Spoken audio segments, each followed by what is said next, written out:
Programa Revista Rural, um oferecimento. Bradesco, entre nós você vem primeiro.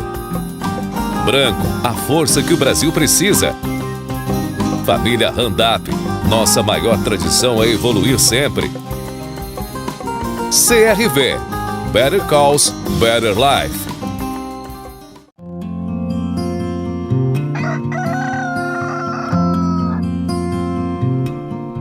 Olá, que bom ver você aqui novamente. Olha, o programa de hoje está realmente especial, com muita coisa bonita e interessante para ver. Confira só. É hora de plantar e lucrar com o pepino. Nova variedade de braquiária vai bem no Centro-Oeste. Fontes de energia alternativa ganham espaço no agronegócio. E um shot animado em clima de São João. Começa agora para todo o Brasil o programa Revista Rural, a sua revista eletrônica do agronegócio.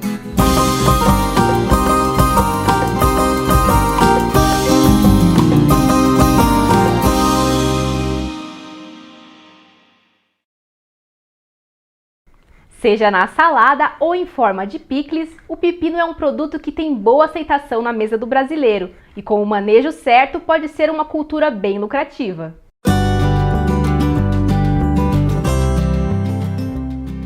Seja para a beleza, medicina ou nutrição, o pepino apresenta importante valor econômico e social.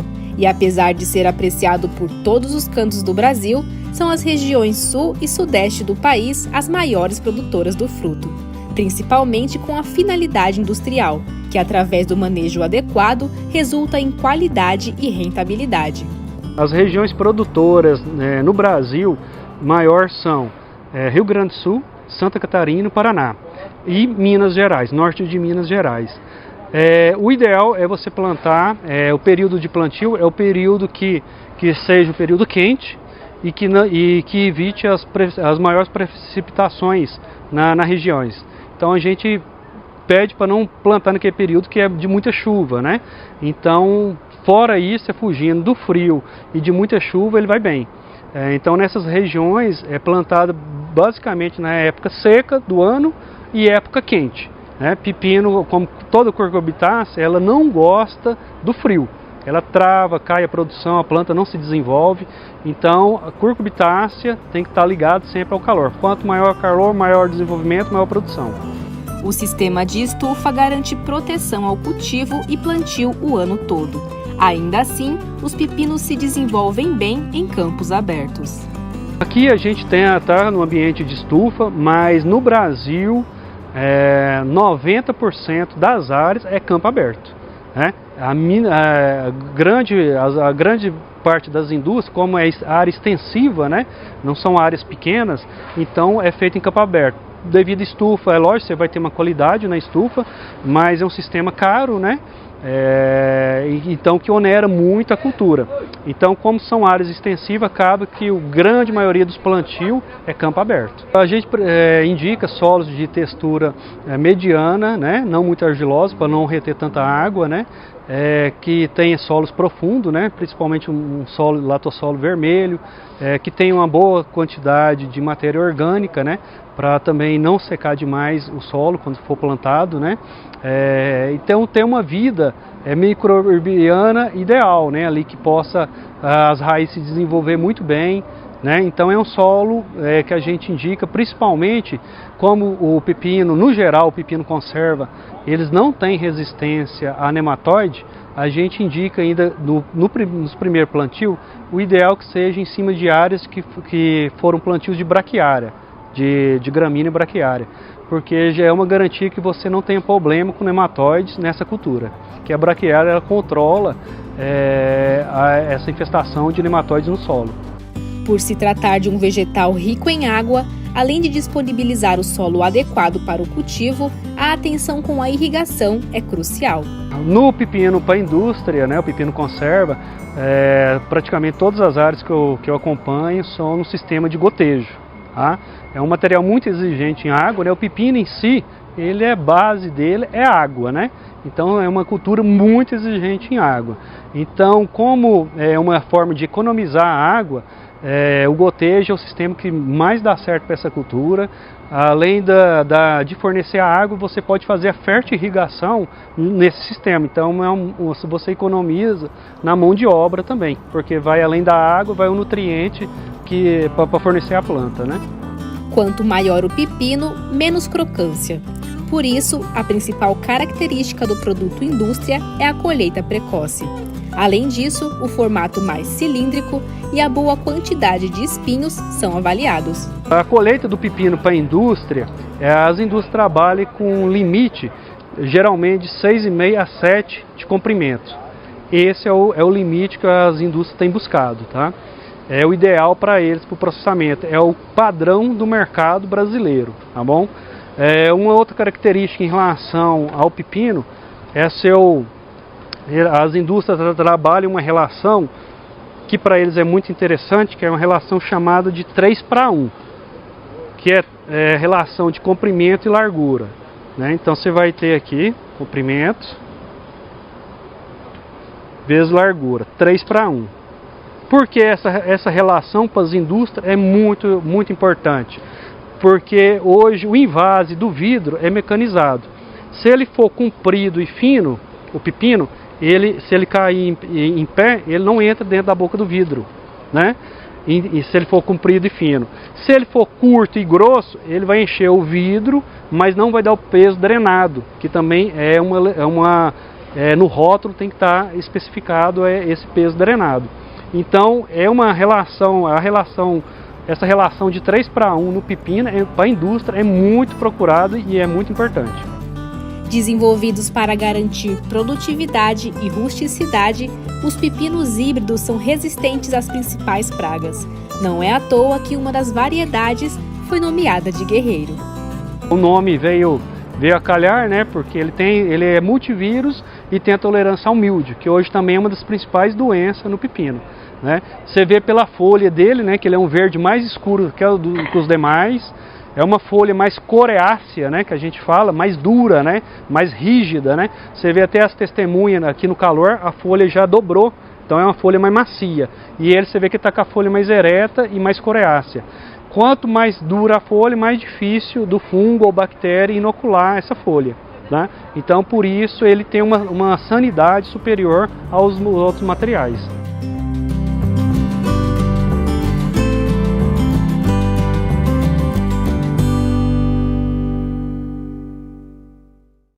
Uma nova variedade de braquiária desenvolvida pela Embrapa vem mostrando excelentes resultados nas condições de pastejo do Brasil Central.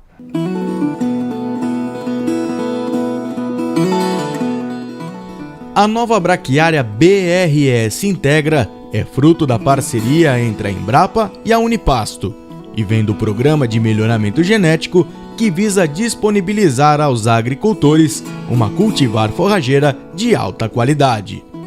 Como principal meio de utilização, o produtor terá a produção de palhada nos sistemas integrados de cultivo envolvendo o sistema ILPF.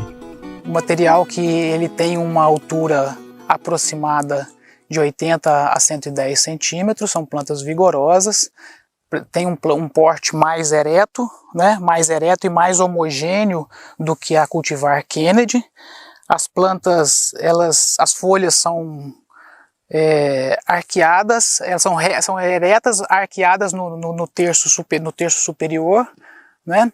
Elas apresentam uma menor pilosidade do que as plantas da cultivar Kennedy, mas basicamente o que diferencia o material, ele apresenta uma maior rebrota, uma maior perfilhamento tanto basal quanto aéreo, e o diferencial maior é justamente na época do outono e inverno, onde ela apresenta uma maior produtividade de forragem total, e também uma maior produtividade de folhas. Nos testes a campo, a braquiária foi instalada tardiamente, no mês de março, em 2 unidades de observação no estado de Mato Grosso. Como primeiros resultados, por conta de haver ainda chuva no local, ela se estabeleceu muito bem. Em comparação com a rosuziense comum, ela não teve resiliência, e também fizemos a avaliação na Fazenda Pontal junto com a Piatã. Ela não teve muita diferença na questão de fechamento, de pegamento inicial, apesar dela parecer um pouco mais vigorosa na fase inicial do que a rosiziense comum.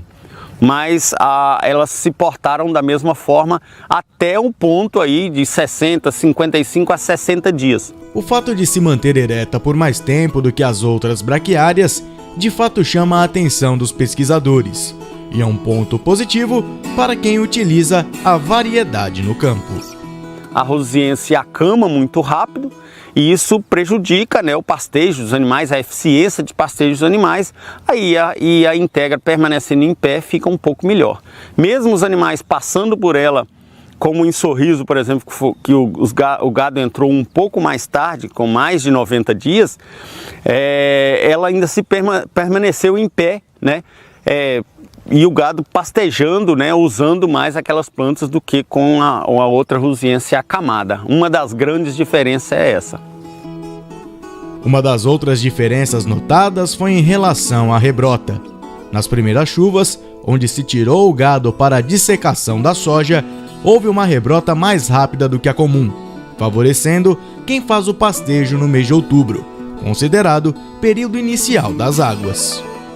Outra grande vantagem que eu vejo, apesar da gente usar a mesma dose de herbicida e as duas se portarem da mesma forma, na supressão dessa massa, né, depois de aplicado o herbicida, a massa da BRS Integra se mantém um pouco mais tempo, né, no solo e na época do plantio, protegendo mais o solo dessa maneira. Já em relação ao consórcio com outras plantas de cobertura, nos ensaios realizados com o milho, a Integra se portou da mesma forma. Um detalhe que no meio do milho, ela mesmo aplicando um herbicida, o atrazine, para segurar um pouco a evolução, ela teve um crescimento muito rápido, né, nas mesmas taxas, né, de semeadura da Kennedy.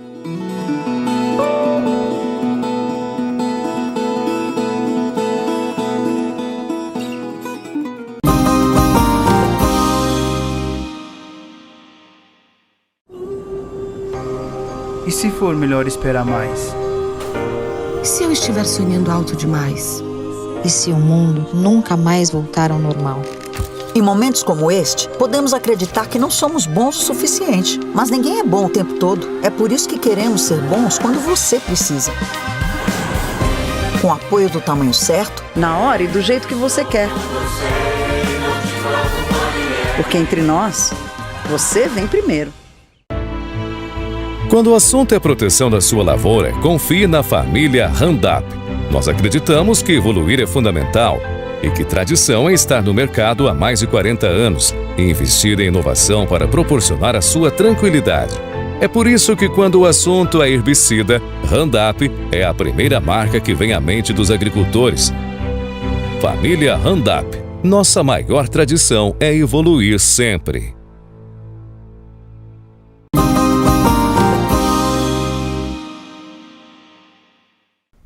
A demanda por energia é grande na atividade agropecuária. Assim, fontes limpas e renováveis vêm ganhando cada vez mais espaço e importância no país.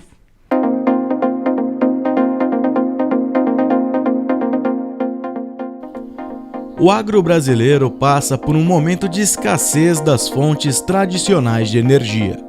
Para se ter ideia, o setor requisita pelo menos 16% de toda a energia produzida no país.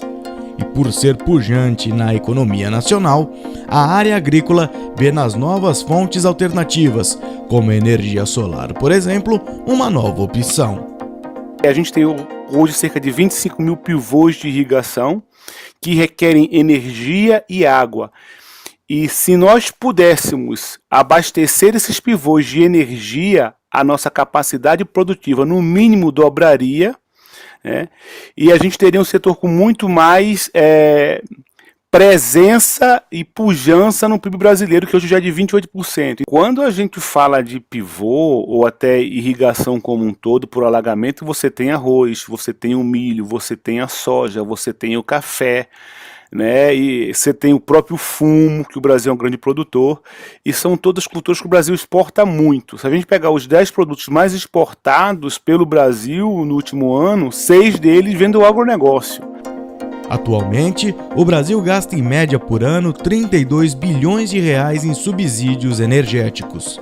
Para se ter ideia, com as variações anuais, na última década a conta chega aos quase 200 bilhões.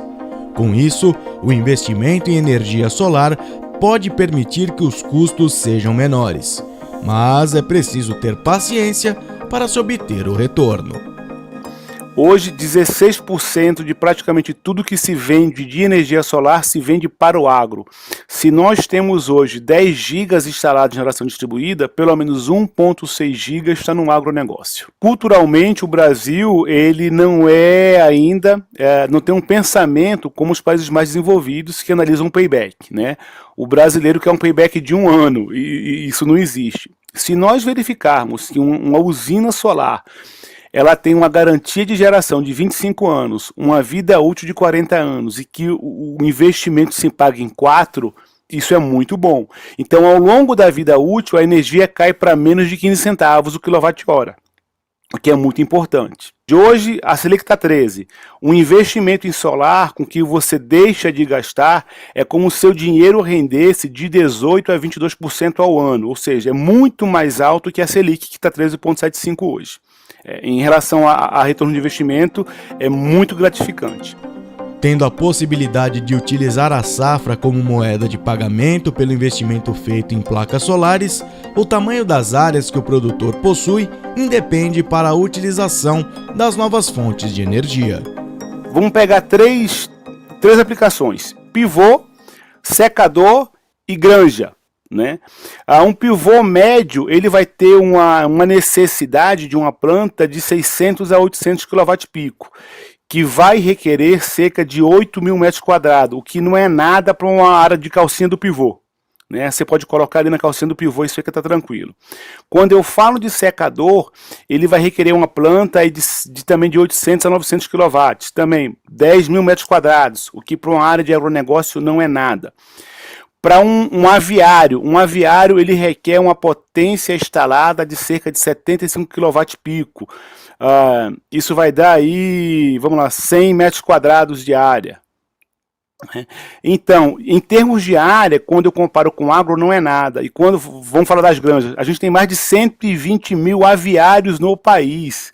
Né? E é impressionante o desconhecimento ainda da maior parte deles, da maior parte dos secadores, do uso da energia solar, o quão rentável isso pode ser para o agricultor rural. Com cerca de 3,9 milhões de produtores familiares, com renda média de R$ 2.500 por mês no Brasil, os programas de energia alternativa podem significar uma elevação nos ganhos desta área. Agora pense o seguinte: se houvesse um programa que permitisse que o agricultor familiar pudesse, através de parceria com empresas, instalar uma usina de energia solar em sua propriedade de 75 kWp, e isso fosse remunerado, ele alugasse essa terra por cerca de R$600, isso aumentaria sua renda em 35%. Então acho que é muito importante olhar para a agricultura familiar, olhar para essas práticas de ESG que não tem apenas a ver com energia limpa, mas tem a ver também com a questão social, de aumentar a renda das famílias e do produtor rural. Então acho que é uma grande saída para o agronegócio.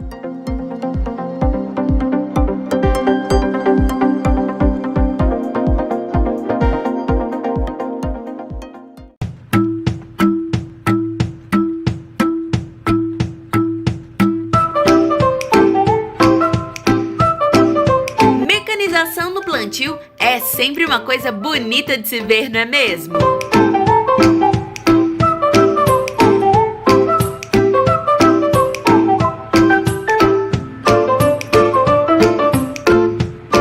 E aí, vamos produzir semente de abóbora? É pra já!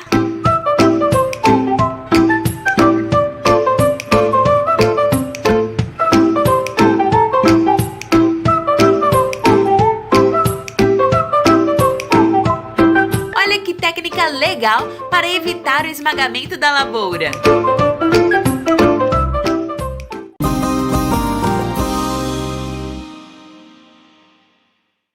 Na estrada, existe uma família que você pode confiar.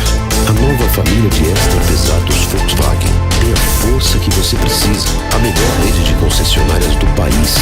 A qualidade e confiança que só uma gigante da indústria poderia oferecer. E o conforto e segurança que cuidam de você a cada quilômetro.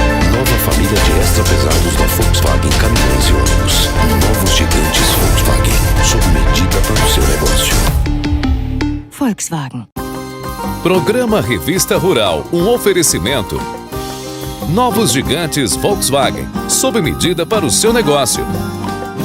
Pioneer, feitos para crescer.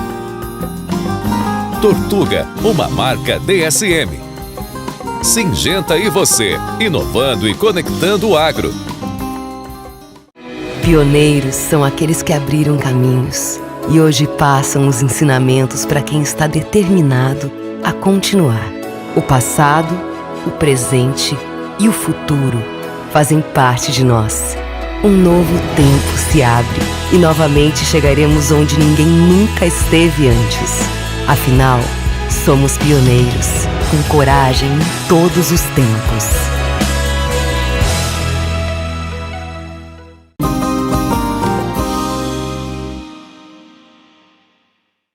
O governo anunciou esta semana o novo Plano Safra 2022-2023. O montante de recursos é 36% maior que o plano anterior. O governo federal anunciou esta semana o novo Plano Safra 2022-2023. Com créditos de 340 bilhões, o montante representa um aumento de 36% no volume de crédito rural em relação à safra anterior. Para financiar o custeio e comercialização, foram destinados 246 bilhões, um aumento de 39%. Já os recursos para investimentos aumentaram 29% na mesma comparação, totalizando 94,6 bilhões. A safra 2022-2023, que anunciamos hoje, é mais uma entrega condizente com o papel desempenhado pelo agro no nosso país.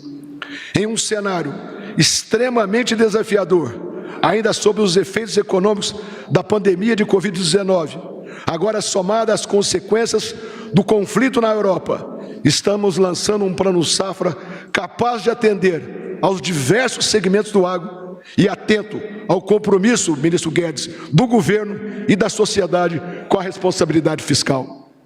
Um plano safra com valor muito expressivo, 341 bilhões, diante de 252 bilhões na safra passada, e com taxas de juros compatíveis e inferiores às taxas de mercados, inferiores até a Selic.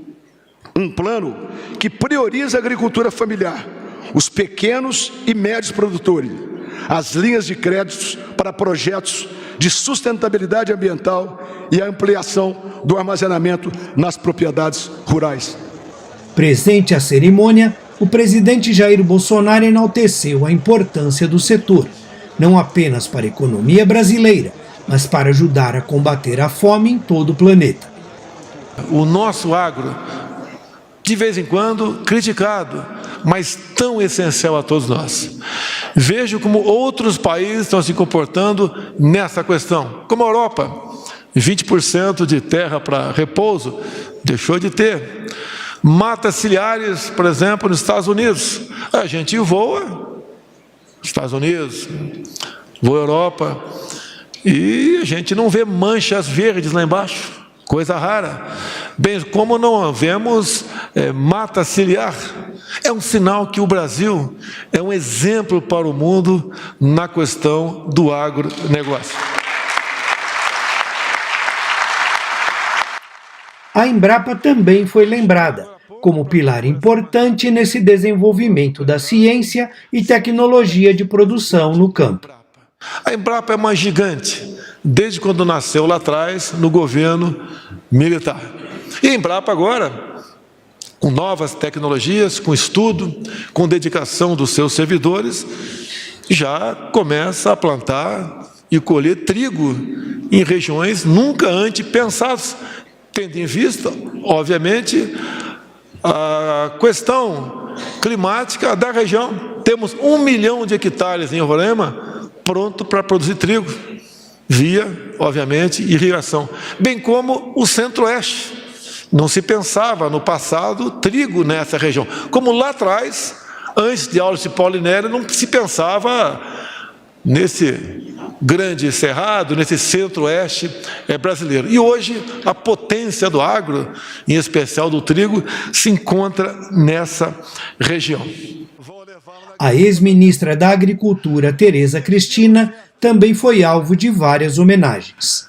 Tereza, uma satisfação tê-la conhecida, tê-la como colega no parlamento, você ser indicada pela bancada da Agricultura para integrar o nosso ministério.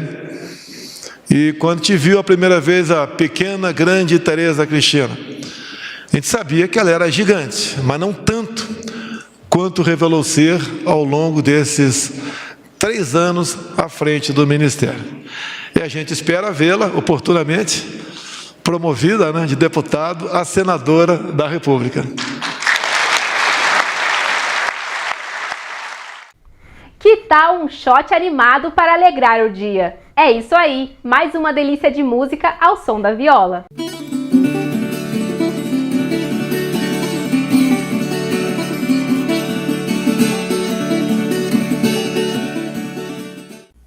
Começando mais um Papo de Violeiro para a Revista Rural, aqui é a Orquestra Paulistana de Viola Caipira.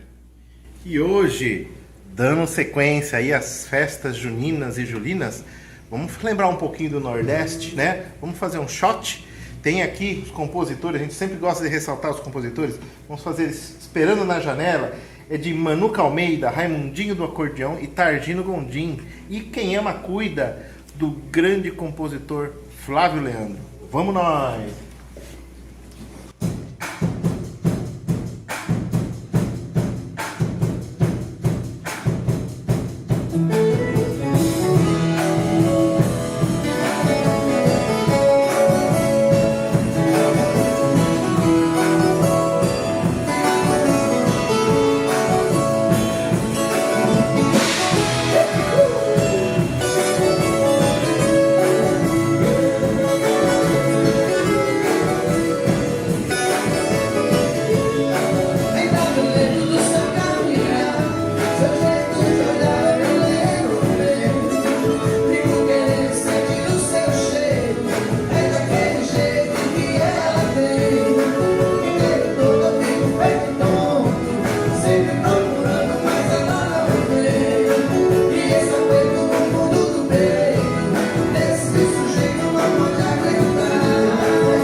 saber com quem, aonde você tá, que horas vai chegar e o que vai fazer. Não tô pegando no seu pé, é que quando a gente quer, a gente vai na luta. Mas não desliga o celular, eu vou te rastrear, porque quem ama cuida.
E o programa Revista Rural vai ficando por aqui. Mas lembre-se, para assistir este ou qualquer programa anterior, basta acessar nosso canal no YouTube. Te vejo semana que vem. Tchau!